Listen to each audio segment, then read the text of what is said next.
Greetings, adventurers! My name is Valkyria, and welcome to my new Let's Play series of Vampire the Masquerade Shadows of New York. This game is actually a sequel to Vampire the Masquerade Coteries of New York. I've played the other game on the Nintendo Switch, but supposedly that you don't have to have played the first game to enjoy this one, so we'll see where this story will lead us again in New York. Let's start a new game.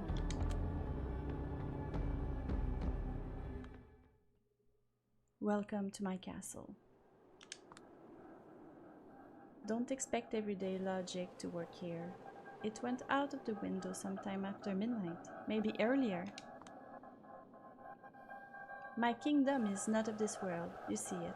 It lies far outside of concrete, tangible reality. I've tried to identify the way people reach it, and I'm convinced it has something to do with the moon. Some say... Oh, it was way too fast for me, 1 second. Some say the moon's aura can turn them insane. You've heard the phrases moonstruck and lunatic. The way I see it, moonlight gives them some subliminal permission to reveal their true selves. And so, whenever they let the silver radiance guide them to the gates of this place, they feel different. Once they pass the doorsteps, they're ready to act out. A dance of horrors and marvels begins. It's 3:31 a.m. Welcome to Big Beat Burger. Oh my god, it looks nice. I love this little cafe. If you're here at this hour, you're not exactly readying up to be a productive member of society come tomorrow morning. Or maybe you're just really young and you're able to hang out in bars. Like, now I'm too old for that. But when I was 18 though, could party all night. More likely, you're praying that the sunrise never comes. Insatiable children of the night gather round, hoping to bask in the afterglow of tonight's victories. Unwind after a frustrating series of failures or simply fight to keep themselves together. Just 1 second. It's just a bit too fast. Huh. Standard.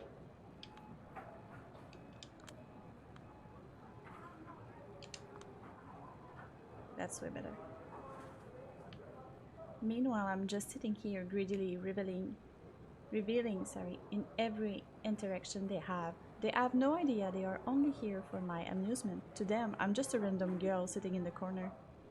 That's me in the corner, but this is my domain.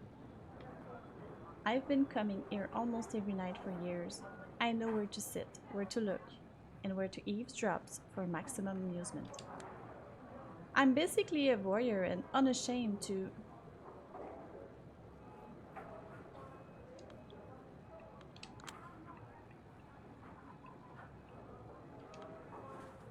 Let's go back to where I'm sitting. I'm basically a voyeur and unashamed to admit it. It gave me insight about the human condition I never otherwise have gathered. And more importantly, a necessary skill set to make ends meet as a journalist. As I write on my crappy old laptop, patiently waiting for the legion of negative voices in my head to get too tired to offer useless feedback, I keep my senses peeled to pick up stories around me. Of course, a lot of regular events, such as food fights, are nothing to write home about, aside from my unfortunate tendency to become collateral damage in someone else's battle. Up to this day, I've had to wash my clothes because of Coke, Diet Coke, hot coffee, apple pie, and some sort of improvised honey mustard bomb. Every stain tells a different story. Sometimes this hobby is exhausting. Sometimes it's disturbing. Sometimes it's dangerous, although not as risky as back when I wasn't carrying pepper spray. Maybe now we are vampires and we don't need pepper spray. We'll see. Still, the sights I've taken in over the years here have made it absolutely worth it. I've got so many stories, I don't know where to begin. Theatrical breakups, impromptu mourning parties, unexpected friendships forged in the fires of senseless battle. A lady in a gorgeous Givenchy dress ordering a box of takeout chicken nuggets because it's so fancy. Paying in cash with her hands completely covered in blood. She was asked if she wants a napkin. She said no. Two thirsty macho dudes shamelessly going for it in the corner. Hushed moaning filling the lobby while everyone around valiantly fights to act as usual and maintain an illusion of normalcy. A straight up kung fu fight between a diminutive cashier and some drugged bodybuilder going through a psychotic episode trying to break all the windows. The big guy left the joint fully convinced he KO him, while the service worker was just standing next to him. Seemed proud of his victory too. A middle-aged hag getting a heart attack after screaming her lungs out not to let Muslims near her food just because she saw a white girl wearing a hairnet behind the counter.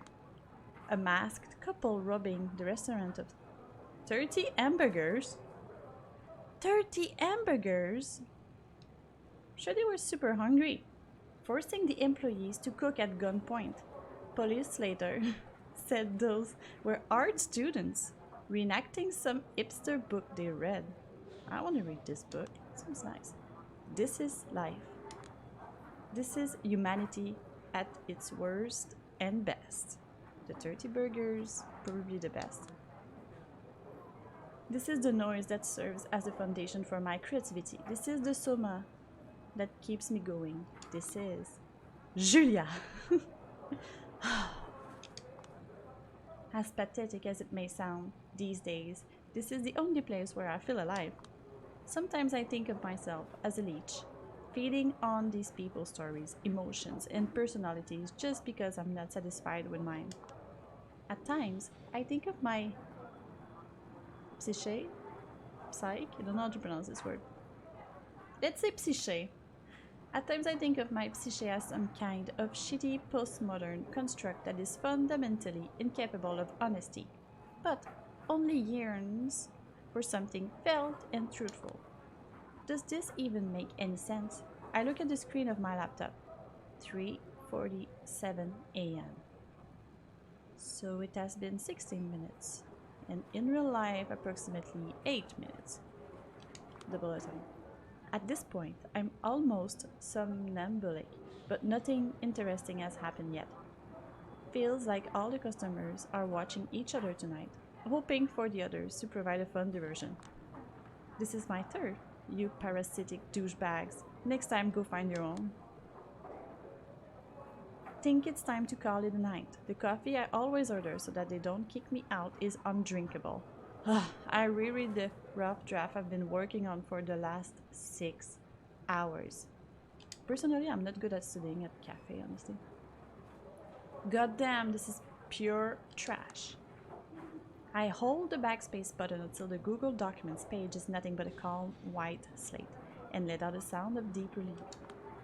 There's no pleasure more intoxicating for a frustrated writer than ragging on someone even worse than them.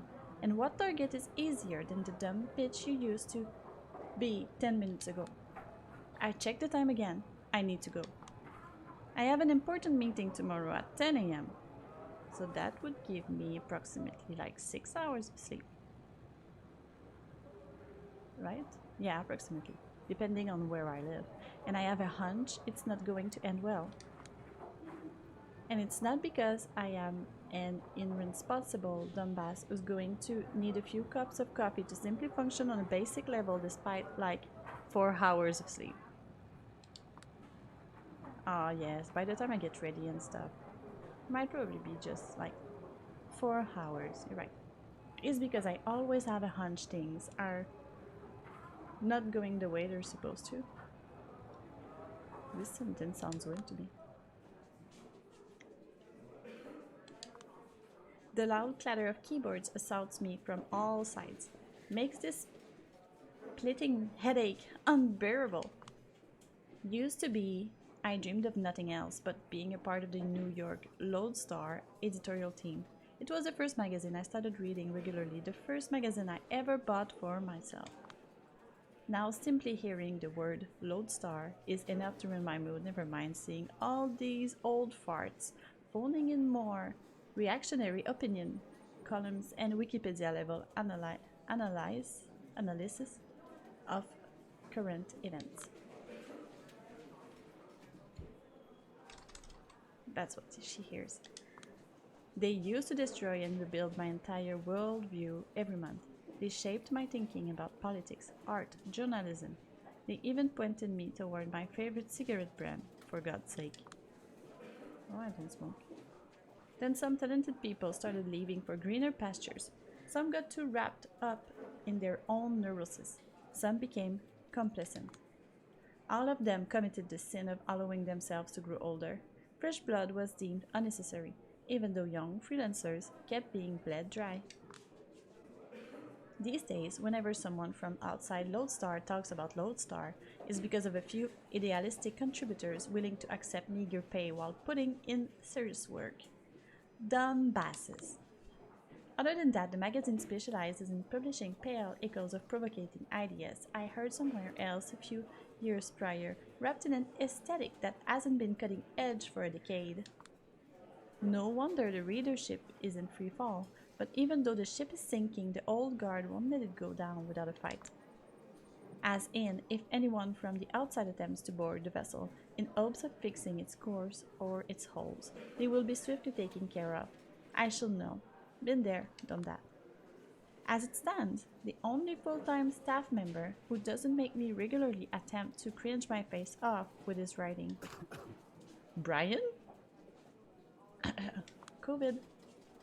Is Lodestar editor-in-chief Brian Nguyen, the man sitting in front of me right now. Of course, he only has time for editorial these days, a drop in the sea of needs. Managerial duties hit him hard. Look at all those post-its on the wall. It's the second time he lets out a theatrical cough like this. He said his piece, now it's up for me to react, and I'm coming up blank. But what do you want me to say, Brian? I'm pissed off. I can tell you've already made up your mind, but you still want to go through the motions just to make me feel listened to. Listen to. Whatever, let's do this. First, dialogue option. Brian the guy is guilty of major fraud. Man is a sexual harasser. Brian, oh my god. You're protecting a complete POS here. Brian is guilty of major fraud. Brian, my article isn't even something like lashing out at the rich and hoping they don't hit back. I think Double Spiral's investors would appreciate being told they're being scammed. That's if, and that's a big if, they're not a conscious part of the scam. Oh, come on. And even if they weren't, I doubt they'd be generous enough to protect us from the fallout. You're avoiding the core of the issue. No, I believe I've pinpointed it in a precise way. If it were up to me, I'd greenlight the article here and now, and we wouldn't be having this conversation. But you're killing the article just because some rich shithead told you he doesn't like it. Get real. This is not about some millionaire jerk calling me to make an offer I can't refuse. What is this about then? Because it looks awfully like. It's about my bosses telling me this outlet can't afford the legal action we have already been threatened with. Oh, the plot. So, millionaire interferences. Oh, for crying out loud, Julia, don't make me treat you like a child. You know how this works. I publish your story. It's Thiel versus Gawker all over again. A lawsuit here, a lawsuit there. Until we are bled dry. I have a mortgage. I have 3 mouths waiting to be fed at home. I have an amazing team that doesn't deserve to be torn apart over some Don't you think it's telling you mention your mortgage first? Just want money. Silence. Just asking questions. I know better than to get into these empty semantic arguments with you, Miss Sowinski. You're good at them. The problem is you're still not good enough. Meaning? You're too in love with weaving a good story and establishing a seductive narrative to let facts get in the way. Oh. You've got enough boring absurds with no principles on boards these days. They always give you facts because that's all they can do. I'm using facts as a way to approach some kind of truth. Except facts can blindside you. And Double Spiral has enough facts to water down your story to the point where it makes no sense to publish it. I'm sure honestly it's like that in the journalism industry. I'm just kidding. Okay, perfect. Their HR and PR are working overtime to deliver a convincing counter-narrative, and they're doing a great job. Won't mitigate the damage completely, but will put every little thing in question. Jess Montgomery is a racist, a fraud, a sexual predator, and a downright satanic head. Julia? Let me say it again. Jesse Montgomery is a racist, a fraud, a sexual predator, and a down satanic head. Do you personally believe it or not? This is not.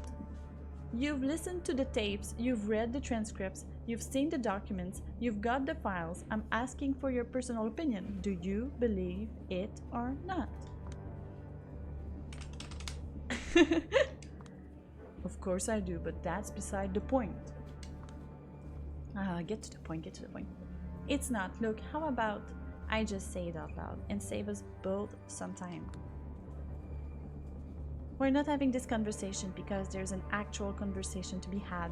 You set up this meeting knowing very damn well there is only one way it's going to end. You've got a mortgage and 3 mouths to feed. You prioritize the well-being of your direct surroundings over some nebulous concept of greater good. I get it, I really do. Yet for some reason it seems like you're only prolonging this conversation and rationalizing your decision so that I forgive you, officially exonerate you. I'm not the bad guy here, Julia.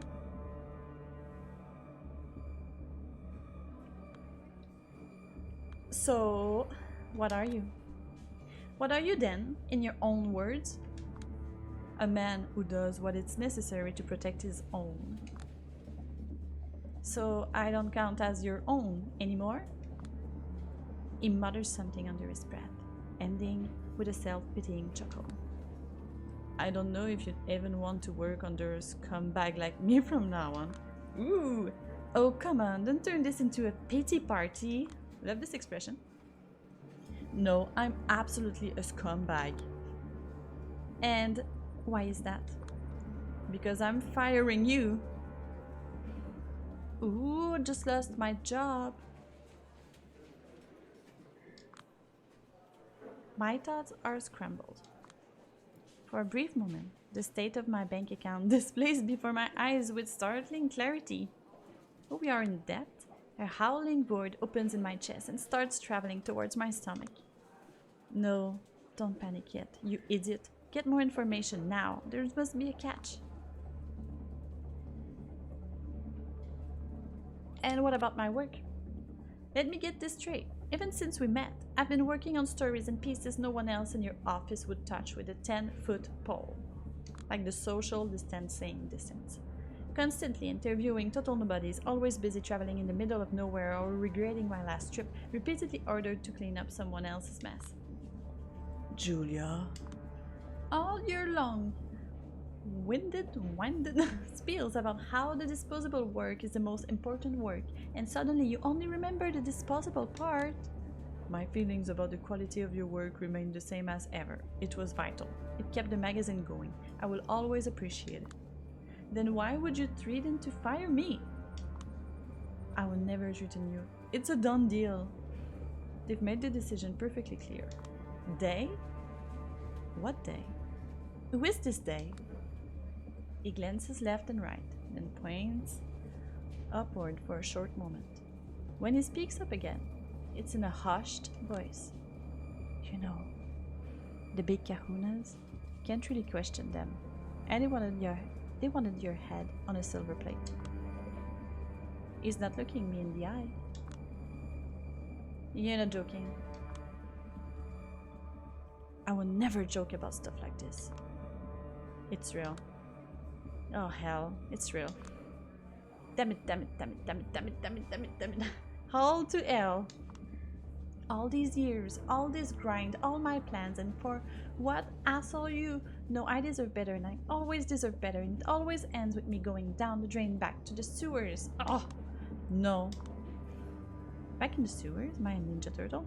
Take a few deep breaths. Don't lose the plot now. Keep yourself together, you idiot. The moment you show weakness, they go for your throat. Get back in control. You can't do this.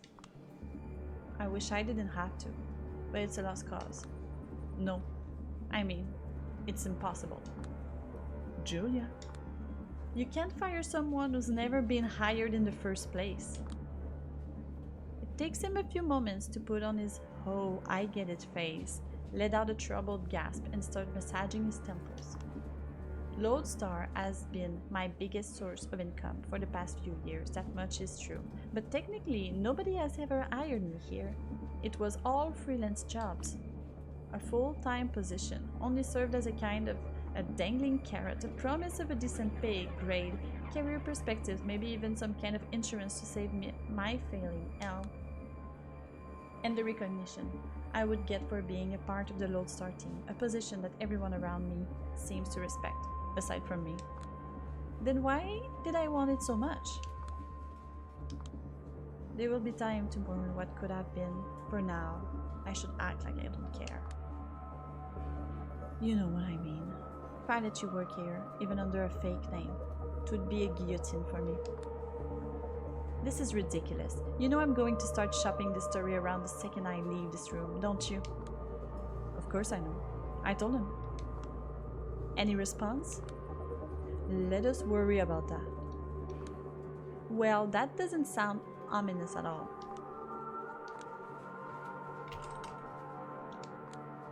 I do wonder if I could get accustomed to one of these loud mechanical keyboards some people here love to use, including me. But I have to say that's true that they are very loud. Whenever I did my work in here, I was still expected to bring my own crappy laptop and sit closer to the lobby. Always on the outside, no matter how hard I try to break in. A vibration in my back pocket feels like a bad omen. I decide to ignore it for now. Oh no, you should take out your phone.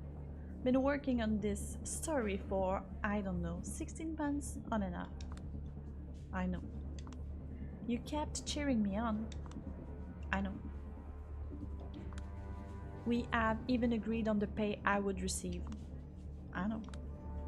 I'm 2 months behind on my rent. No, wait, 2.5. Oh, it's not going well. I catch him off guard. He is momentarily taken aback, and then gives me an empathetic stare. Don't you look at me this way. You don't have the right. I didn't know. Well, now you do.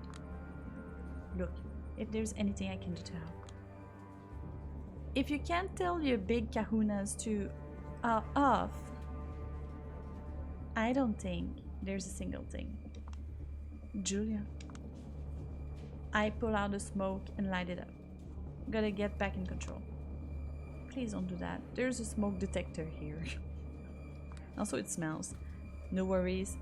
Nick turned it off a few weeks ago. Probably the most creative thing he's done in the past 5 years. Good old Nick, the perfect 21st century cinema reviewer. Never has an original thought of his own, just relies on his purely algorithmic taste to stay likable. And the best thing is, it works. Funny, I used to dream about this job. About his job. It was Brian who killed his dream, making me realize Nick won't be unseated anytime soon, and offered to teach me the ways of an investigative journalist instead. Wasn't the career I ever wanted to pursue, but to my dismay, I turned out to be surprisingly good at it, until this Montgomery thing happened. Serves me right. Lesson learned. Should have pursued my dreams instead. Stop it. Nicholas is a good friend, a respected critique, a member of my team, and you put up that smoke, people tell me I let you step all over me. Why do I even let you act this way? Because you once told me honesty is most important in a mentor-student relationship, and that it works both ways, and because I thought we were friends. He bites his lip and stares sideways to avoid my eyes. At the end of the day, bosses aren't friends. Must have been a terrible mentor if I didn't even teach you that.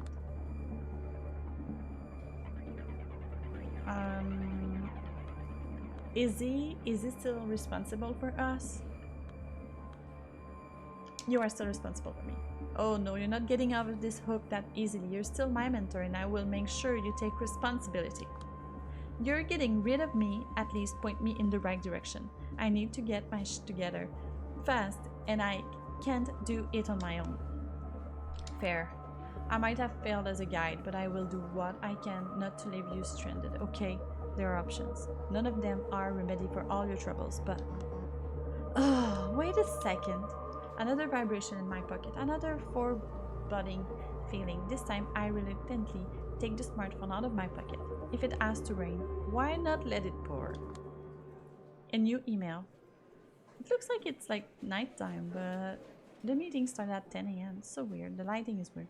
A new email. It's a lengthy one. And the sender? Speak of the devil. No. This can't be. Christ. I don't know if it's our landlord or Nick. But you know what? I will tell you in the next episode. Thank you so much, guys, for listening to this first episode of Vampire the Masquerade Shadows of New York. And I hope I'll see you soon in my next video. By the meantime, you can come and hang out on my Twitch. My name is Valkyria with 2A. I'll put the link in the description box below.